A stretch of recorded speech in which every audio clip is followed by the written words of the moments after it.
বাইরে কি গরম পড়ছে, ঠান্ডার মধ্যে ঢুকে একটা ঘুম দিই। জি স্যার, স্যার চিন্তা করেন না, আমি ঠিক মতো বসে যাবো। তোমার জামাই ফোন করছিল, অনেক চিন্তা করে তোমার দিয়া। জামাই অনেক ভালোবাসতো না? তোমার জামাই তো অনেক বড় পুলিশ অফিসার। আমার না, কারণ আমরা করবো না।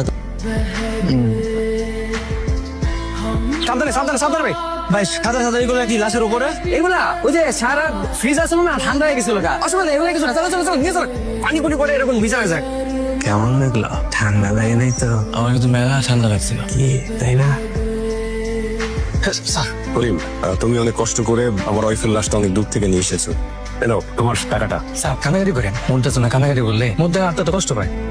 হ্যালো, জি রাসেল বলছি। হোয়াট, স্বনামধন্য নায়িকা টুম্পা মারা গেছে? জি স্যার। স্যার আমি এখনই ঢাকার উদ্দেশ্যে রওনা দিচ্ছি স্যার। জি স্যার, জি। স্যার কি মারা গেছে বলেন? নায়িকা টুম্পা। স্যার টুম্পা সিনেমা করে? স্যার কি কইতাছে? স্যার আমি তো তার মেলা বড় ফ্যান। মানে যে আমার মোবাইলে স্যার যত যে গান সিনেমা সব ওই মেলা স্যার মারা যায়। কেন মারা গেল স্যার? করিম, তুমি তো এখনই গাড়ি নিয়ে ঢাকার উদ্দেশ্যে যাবে, রাইট? স্যার আমি তো আগেই যাবো। আচ্ছা করিম, তোমার গাড়িতে করে আমাকে একটু গাজীপুরে নায়িকা টুম্পার বাসায় নামিয়ে দিতে পারবে? স্যার পারুন না কেন? তাহলে তুমি এক কাজ করো, তুমি গাড়ি রেডি করো, আমি রেডি হয়ে আসছি। হ্যাঁ জি স্যার, জি স্যার। স্যার ম্যাডামের লেগা কষ্ট পেন, মানুষ তো স্যার মরণশীল, মরতো তো একদিন সবারই হইব, তাই না স্যার? দেখবেন আল্লাহ ম্যাডাম রে জান্নাতবাসী করবো। স্যার আপনি কিন্তু অনেক ভালো মানুষ স্যার, আপনার মতো পুলিশ অফিসার দেশে বুঝা পাওয়া মুশকিল আছে। আচ্ছা করিম, তুমি এই রুটে কতদিন ধরে গাড়ি চালাও? এই তো স্যার 5-6 বছর তো হয়ে গেছে। আচ্ছা, তুমি এই যে গাড়ি দিয়ে লাশ ক্যারি করো, তোমার ভয় লাগে না? কি কম স্যার, মৃত মানুষের ভয় কিসের স্যার? ভয় তো ভাই জ্যান্ত মানুষ। জ্যান্ত মানুষ কেন ভয়ঙ্কর?